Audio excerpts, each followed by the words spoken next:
I'm Mick, and this is Sally. In our videos, we hope to showcase what Australia has to offer. You can follow us on our adventures via the following social media platforms.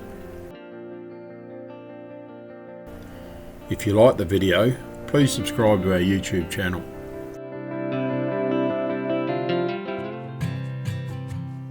As we're moving into the winter here in Australia, and with a few rain clouds and whatever about and some rain forecasted, we needed somewhere where we could go that was going to be easily accessible and not that far away. So we thought, why not Nuriootpa? And it was half to 3/4 of an hour to get there, and if it was going to rain, we had plenty to do while we were in the Barossa Valley.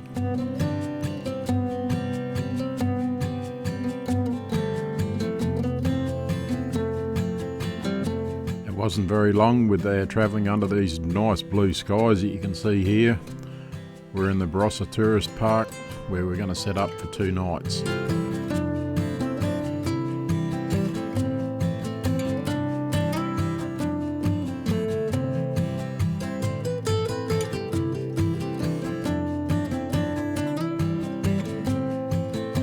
Been many years since we've stayed at this caravan park, but there's been a tremendous amount of work done to upgrading the park since that time that we were there last.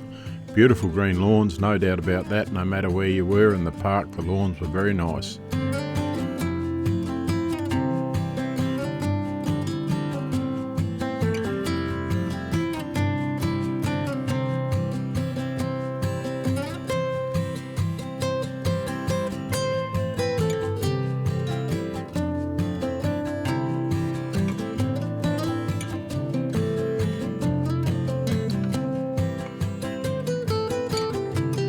During our stay here, the caravan park wasn't a capacity by any means, but there was a nice number of caravan and campers there.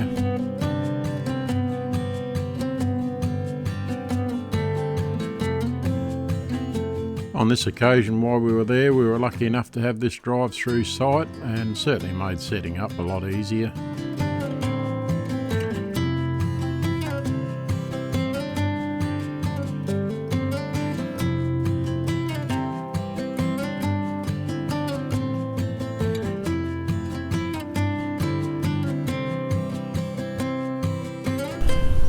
Yeah, g'day everyone.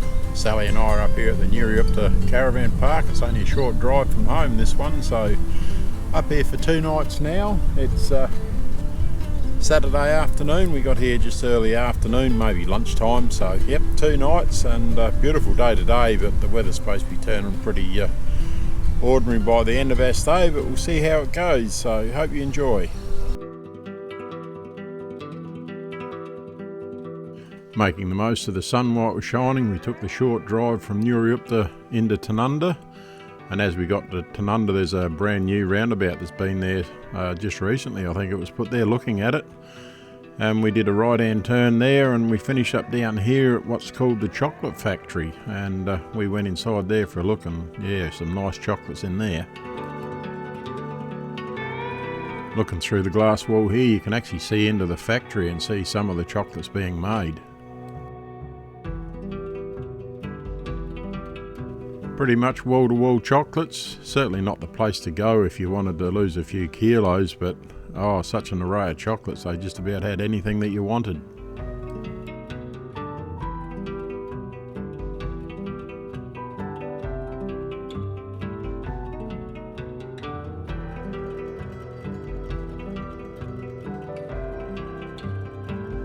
We couldn't go to a chocolate factory without making a small purchase, but once that was done, we're off into the town of Tanunda and into the Tourist Information Centre to see what info we could find out about some wineries.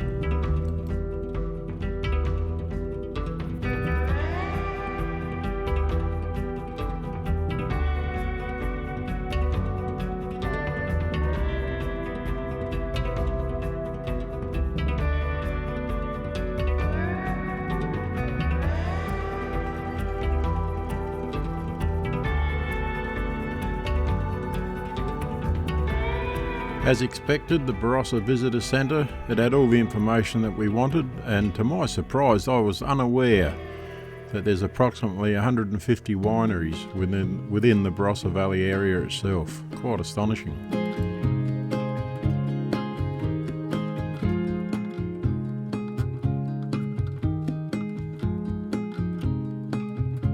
With all our winery information in hand, we went to our first winery visit for this trip, and that was to the Underground Barossa.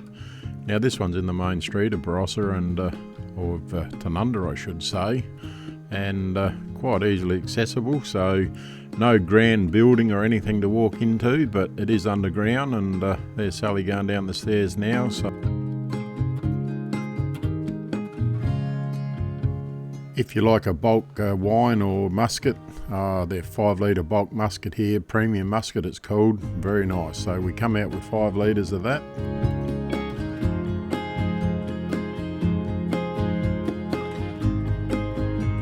With our plans to have a look at a few wineries the following day, it was back to the caravan park to enjoy a bit of sunshine and relaxation, I guess.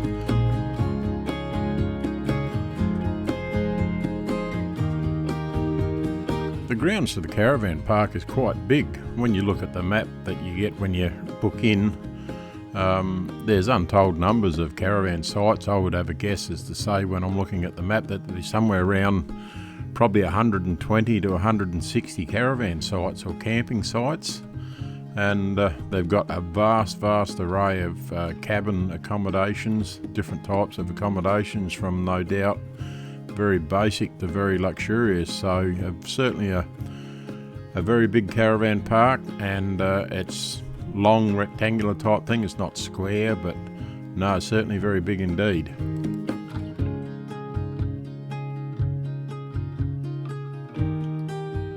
Some of the bird life within the caravan park, certainly not shy. They were quite happy to walk around very close to you.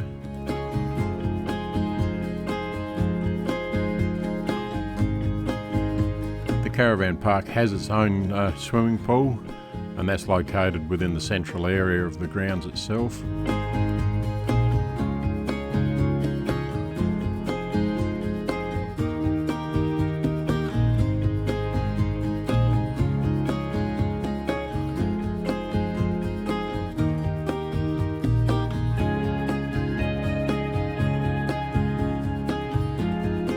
The room that we're in now on the caravan park map, I think, is classed as a meeting room, but at the moment it's set up with a few game type things there, table tennis and so on. So yes, if you had a large group and you wanted a meeting, I guess this is the place where you would hold it. A little bit hard to pick it up, but this was a very pretty location in amongst all these cabins with the autumn colours on the trees.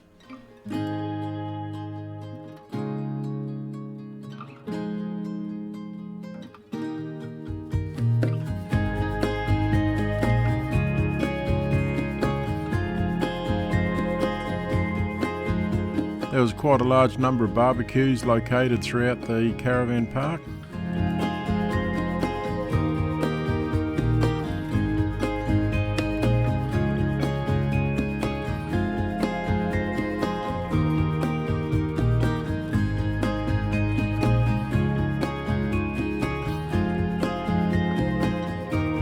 We're now looking at what they call their premium ensuite sites for caravans and campers, and looking at them, only recent addition to the caravan park.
Caravan Park is set alongside the town's two main ovals, so if you were there at the right time you might even be lucky enough to watch a football match.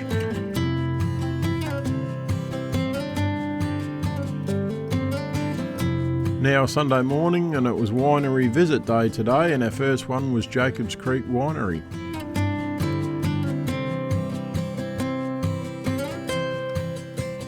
As we turn off the main road to head into the winery here, and we follow the road through, it takes you through a creek which is actually named Jacobs Creek.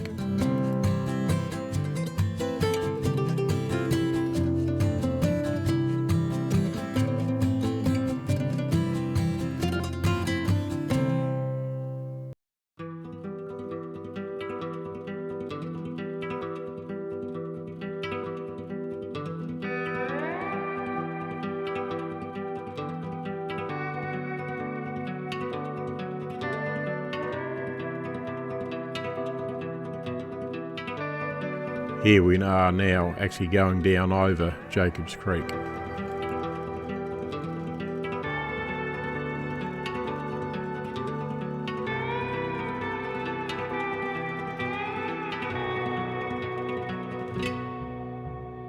As we continue to follow the road round, it'll take us to the car parking area here, and then it's a short walk up to the Jacobs Creek Wine Tasting Centre.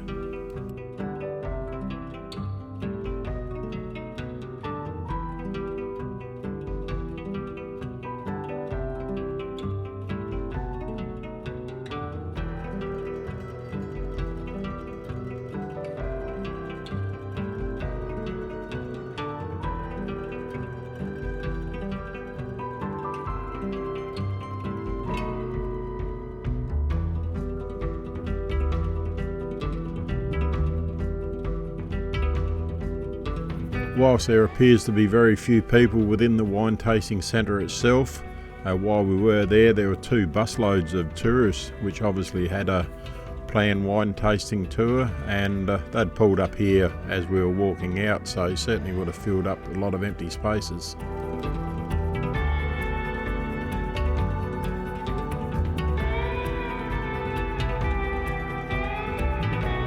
As well as the obvious wines that you could buy, they had many gift packs as seen here that you could purchase as a gift for someone.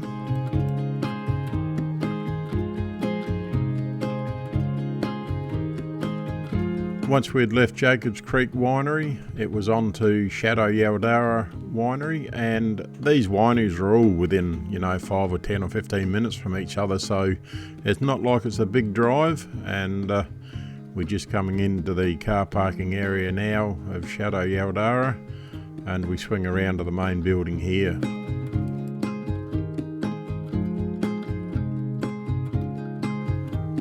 For a very long time as a 16-year-old boy, I carried a photo of Sally when she was sitting on the steps on this building here. The photo was taken, and it went into the back of my wallet, and it stayed there for a long time.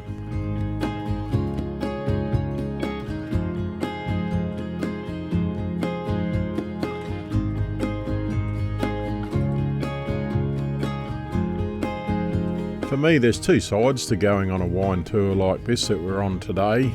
You've got obviously the sampling and tasting of nice wines that you can buy and take home with you, and then the other thing is you've got all these old buildings. That's amazing how a lot of the wineries have incorporated the buildings into their atmosphere, I guess you could say. And the way that the buildings are maintained, and the ground area outside with some of them as well, it really adds to the atmosphere of going to such places.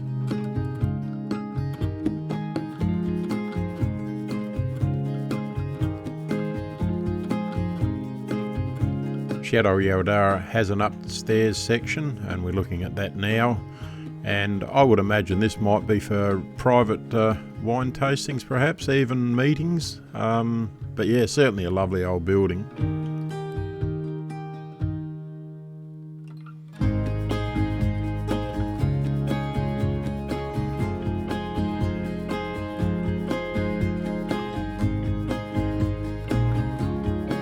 From Shadow Yardara, we made our way over to the Seppelsfields Winery.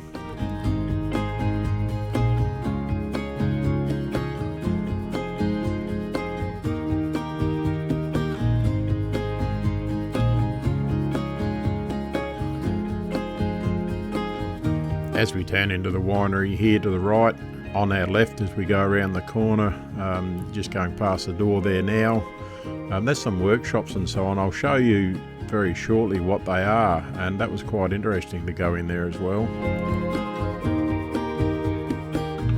And this one here is just a bit of a quick aerial view of the winery setup and the wine tasting area.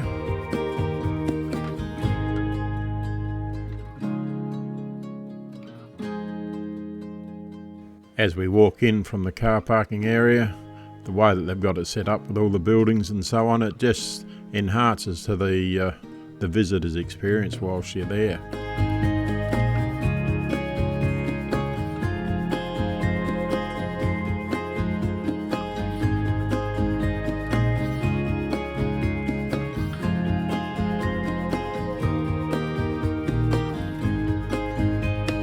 As we walked around here at Seppelsfield, you look at the grounds and the bushes and the garden, it's so well maintained, and you think to yourself, well, if I had a green thumb and I was a gardener, this is a place I'd love to work. It was just beautiful to look at.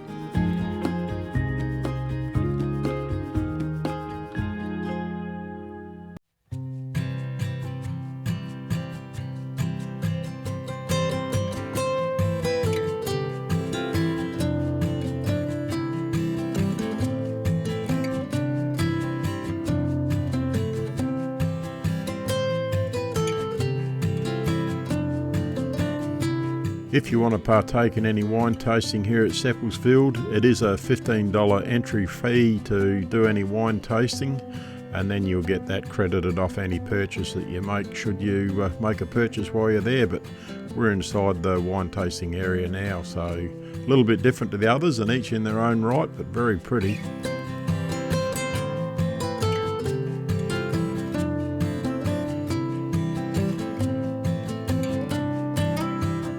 The building that we came past as we turned right to come into Seppelsfield car parking area, well, this jam factory is the craft design area inside there that building was that I referred to. And as we wander around, it's quite amazing what they do in here.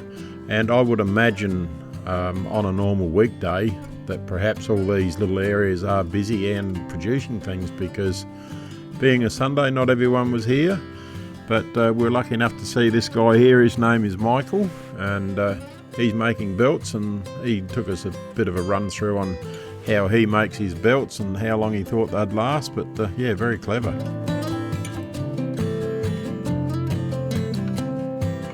This is certainly one area that I'd love to see working, and that's the knife factory. And I think the guys were at lunch when we were here, so we missed to see them working, but maybe next time.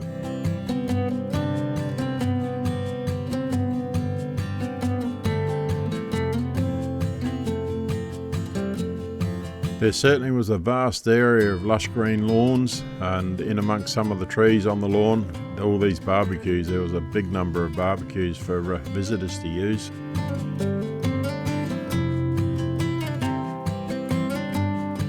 Once we'd finished the Seppelsfield wines, it was back to the caravan where we settled down and had lunch, and then we headed off again after lunch to have a look at the Rockford Wines.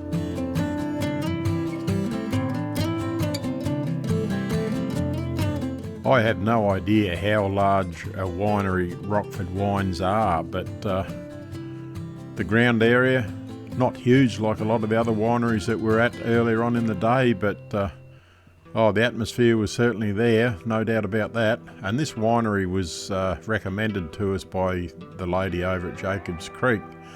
We said we're after a sweet wine, and she said these people do a nice one. So over we went. We made sure we went there, and in their wine tasting here, they got a wood fire going. It was a cold day outside, and a small room like this with a wood fire just made the experience of visiting this place so much better.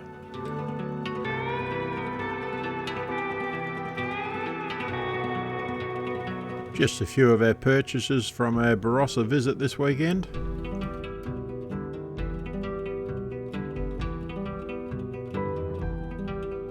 On our way back to the caravan, as we got to Nuriootpa, we called into the Barossa Central shopping area and picked up a few items as we went through.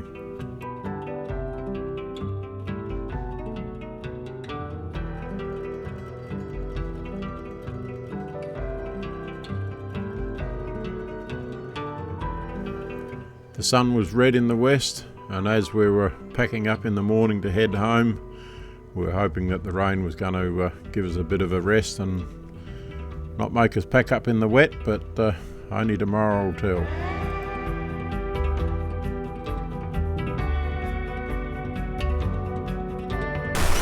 Yeah, morning everyone. It's trying to rain here at the moment, and yeah, Monday morning, not the greatest day weather-wise, but we'll manage. It was expected.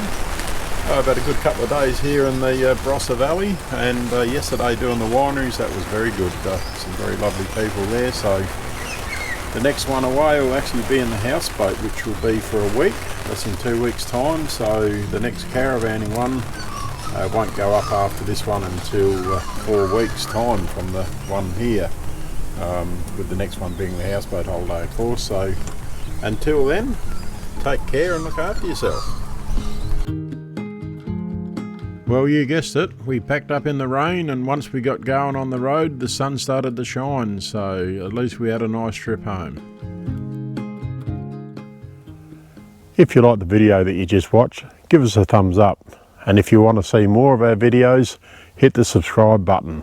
And once you've done that, tap on the bell and change the notification to all. That way every time we do uploads to our YouTube channel, you'll be notified.